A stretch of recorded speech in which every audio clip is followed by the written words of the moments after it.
À la source de toute violence contre le prochain, il y a le fait de céder à la logique du mauvais, c'est-à-dire de celui qui était homicide dès le commencement, Jean 8, 44. Comme nous le rappelle l'apôtre Jean, car tel est le message que vous avez entendu dès le début, nous devons nous aimer les uns les autres, loin d'imiter Caïn qui était du mauvais, égorgea son frère. 1 Jean 3, 11, 12.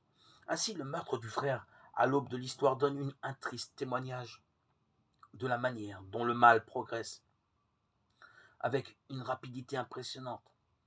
À la révolte de l'homme contre Dieu au paradis terrestre s'ajoute la lutte mortelle de l'homme contre l'homme. Après le crime, Dieu intervient pour venger la victime. Face à Dieu qui l'interroge sur le sort d'Abel, Caïn, au lieu de se montrer troublé et de demander pardon, élude la question avec arrogance.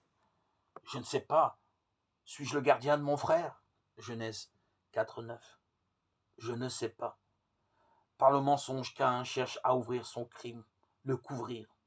C'est ainsi que cela s'est souvent passé et que cela se passe quand les idéologies les plus diverses servent à justifier et à masquer les crimes les plus atroces perpétrés contre la personne.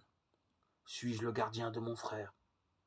Caïn ne veut pas penser à son frère et refuse d'assumer la responsabilité de tout homme vis-à-vis d'un autre. On pense spontanément aux tendances actuelles qui font perdre à l'homme sa responsabilité à l'égard de son semblable.